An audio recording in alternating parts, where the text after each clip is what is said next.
सुस्वागतम. लक्ष्मीच्या पावलांनी मालिकेच्या आजच्या भागामध्ये आपण पाहणार आहोत की आता संगीता ही चांदेकरांच्या घरी येताच आता रोहिणी म्हणते की मिसेस खरे, तुम्ही बऱ्या आहात ना आणि घरचे सर्व काही खुशाल आहे ना. तर संगीता म्हणते हो हो. तेव्हा रोहिणी म्हणते की अगं काला, तू पाहुण्यांसारखं यांना घराच्या समोर दरवाजातच उभे ठेवणार आहेस का? यांना आपलं घर दाखव. रोहिणी म्हणते की तसेही या आपल्या घरी आल्या आहेत, तेव्हा तू त्यांना तुझी रूम दाखव. लग्नानंतर मुलीची रूम कशी आहे हे त्यांना बघायचं असेल तर ते ऐकून आता रजनी म्हणते की वंश हे काय करतायत. रोहिणी म्हणते की म्हणजे वरची रूम दाखव त्यांना. अद्वैतची जी रूम आहे ना ती तुमचीच तर रूम आहे, तेव्हा तू यांना वर घेऊन जा आणि तिथेच तुम्ही गप्पा मारा, असे रोहिणी आता कलाला बोलते. रोहिणी म्हणते की किती दिवसांनी तुम्ही एकमेकींना भेटताय, तेव्हा मिस खरे तुम्ही वरती जाऊन हिच्याशी गप्पा मारा बरं का. तर संगीता म्हणते ठीक आहे.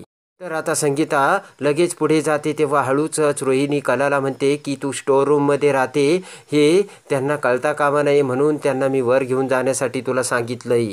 इकडे आता काजल ही संगीताला कॉल करते, पण संगीताने काजलचा फोन कट केलेला असतो. काजल विचार करते की ही आई तरी फोन का कट करते आणि तिकडे काही लोचा वगैरे तर झाला नसेल ना. इकडे आता नैना ही देवीच्या मंदिरात आलेली असते. हात जोडून आता नैना देवीला म्हणते की देवी, यातून तूच मला काहीतरी मार्ग दाखव. असेच जर मी घरी गेले तरी मम्मा आणि पप्पा मला घरामध्ये घेणार नाहीत. नैना म्हणते की मला असं घरी जाता येणार नाही, तेव्हा प्लीज मला काहीतरी मार्ग दाखव. तर इकडे आता कला ही संगीताला वरच्या बेडरूममध्ये घेऊन आलेली असते. तेव्हा ती रूम बघताच संगीताला खूप आनंद झालेला असतो. इकडे आता त्या रूममध्ये येतात संगीता म्हणते की सगळं काही ठीक आहे ना. तर कला म्हणते हो.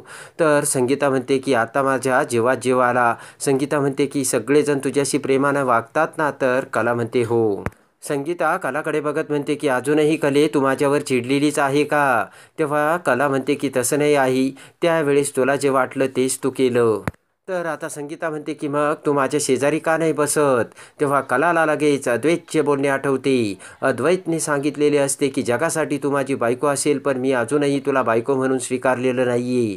ते सर्व बोलणे आठवून आता कला विचार करते की आई मी तुला कसं सांगू. तर कला विचार करते की आई तुला खरं सांगितलं तर तुला खूप वाईट वाटेल. तेव्हा संगीता कलाकडे बघत म्हणते की अगं कले, कसला विचार करतेस? तर आता कला म्हणते की आई मी इतकी आनंदी आहे तुला शब्दात नाही सांगू शकत. आणि लगेच कला ही संगीताच्या पायाजवळ खाली बसते आणि म्हणते की आई बाबा बरे आहेत ना. तर खुश होऊन संगीता म्हणते की हो.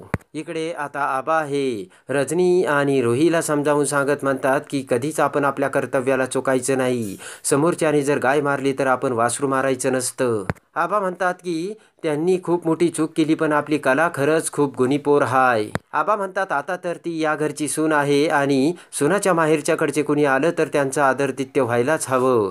तर लगेच रजनी ही मान डोलावते. इकडे आता कला आणि संगीता गप्पा मारत असताना तेवढ्यात रोहिणी तिथे येते आणि म्हणते की तुम्ही दोघी माहिले की छान गप्पा मारतात, पण गप्पा मारतानाच काय पोट भरणार आहे की काय? त्यांच्यासाठी काही नाश्ता, कॉफी किंवा ज्यूस सांग, किंवा अंजूला काहीतरी करायचं सांग. तर कला म्हणते मी आलेच आणि कला खाली निघून जाते. तेव्हा रोहिणी म्हणते की पाहिलेत का मिसेस खरे, तुमची मुलगी किती सुखात आहे. संगीता म्हणते की होय आत्याबाई, पहिल्यांदा खरं तर मी खूप घाबरले होते, पण कलेकडे बघितलं ना तेव्हा मला बरं वाटलं. संगीता म्हणते की तुमचे आभार कसे मानू तेच काही कळत नाही, कारण माझी कला तुमच्यामुळेच या घरात आली. रोहिणी म्हणते की माझे काही आभार मानायची गरज नाही आहे, त्यावेळेस मला जे सुचलं ते मी केलं आणि तुम्ही तुमच्या मुलीची रूम बघा, छान आहे ना. रोहिणी म्हणते की जेव्हा नैनाच्या पायाला लागलं होतं तेव्हा अद्वैतने तिला उचलून याच खोलीत आणलं होतं आणि तेव्हा तुम्ही देखील होता नाहीत का? रोहिणी म्हणते की नैनाची असो किंवा कलाची, म्हणजे अल्टिमेटली ही रूम तुमच्या जावयाचीच आहे ना. रोहिणी म्हणते बघा ना, अद्वैतला ही रूम नैनाच्या चॉईसने सजवायची होती आणि त्यासाठी त्याने सर्व तयारीसुद्धा केली होती. रोहिणी म्हणते कोणाच्या नशिबात काय लिहिलंय ते थोडंच आपल्याला सांगता येणार आहे का? असो, जे झालं ते झालं, त्याला आपण काय करणार. तर आता आरशासमोर दागिने ठेवलेले असतात. रोहिणी म्हणते की हे बघा, हे सर्व दागिने तुमच्याच मुलीचे तर आहेत, तुम्ही हातात घेऊन बघा. आणि रोहिणी ही आता संगीताला त्या दागिन्याजवळ घेऊन येते. तर आता संगीता तो हार उचलून घेते. रोहिणी म्हणते की 12 तोळ्याचा असेल. तर संगीता म्हणते बापरे 12 तोळे म्हणजे 8-9 लाखाचा असेल. तर रोहिणी म्हणते की तो तुमचा मुलीचाच आहे. त्यानंतर रोहिणी तो हार संगीताच्या गळ्यात घालते आणि म्हणते की बघा तुम्हाला किती छान दिसतोय आणि चांदेकराच्या एक्सक्लुझिव्ह मधला हा हार तुम्हाला कधी घालायला मिळेल नाही का. तर संगीता ही खुश होती आणि आता संगीता तो गळ्यातील हार घालून खूप खुश झालेली असते. तेवढ्यात रोहिणी ही खाली येऊ लागते.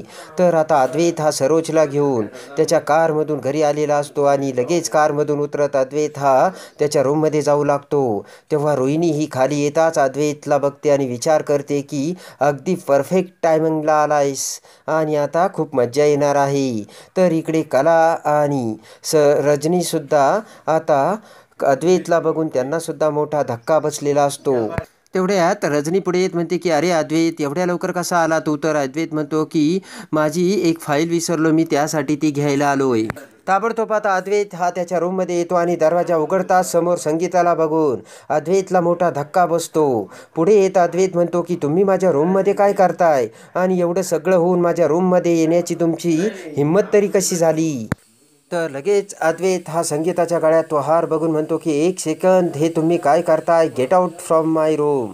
तर ते ऐकून संगीताला मोठा धक्का बसतो. अद्वैत म्हणतो की पहिलं रूमच्या बाहेर व्हा. तर आता अद्वैतचा तो आवाज ऐकून कारमध्ये बसलेली सरोज ही लगेच बाहेर येते आणि घरात येते. तर अद्वैत आता संगीताला बाहेर घेऊन येत म्हणतो की ताबडतोब बाहेर व्हा.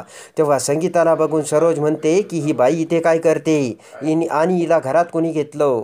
तर तेवढ्यात कला म्हणते की थांबा. तर अद्वैत म्हणतो थांबा काय थांबा आणि आबाही तिथे आलेले असतात. ते सर्व बघून आबा म्हणतात की अरे हे काय चाललंय आणि हे सर्व तू काय करतोय अद्वैत आणि यांना तू असा का घेऊन आलास. तेव्हा सरोज म्हणते की असा प्रश्न विचारण्यापेक्षा आबा ही बाई अद्वैतच्या रूममध्ये काय करते असा प्रश्न विचारा. मुळातच हिची ह्या घरात यायची हिंमत कशी झाली आणि हिला या घरात घेतलंच तरी कोणी असं सरोज आता सर्वांना विचारते. तेव्हा आबा म्हणतात की सरोज मी यांना घरात घेतलं आणि नात्याने या तुझ्या सुनाच्या आई आहेत आणि तुझ्या विहीणबाई लागतात.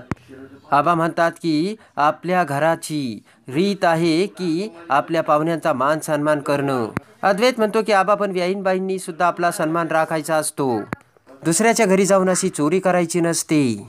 लगेच रागाने तळतळून आबा म्हणतात की मान सन्मान राखून बोल अद्वैत, शब्द हे जालिम असतात. अद्वैत म्हणतो की मी कुठलीही गोष्ट विनाकारण बोलत नाही. या बाईने आपल्या घरात येऊन चोरी केली. तर अद्वैत म्हणतो की यांच्या गळ्यातील तो हार बघा, हा हार आपला आहे आणि आपल्या घरातील आहे. अद्वैत म्हणतो की नशीब म्हणून मी वेळेत पोहोचलो नाही तर आपल्या घरातील हा हारच नाही तर अजूनही काहीतरी गेलं असतं. ते ऐकून आता संगीताला मोठा धक्का बसलेला असतो.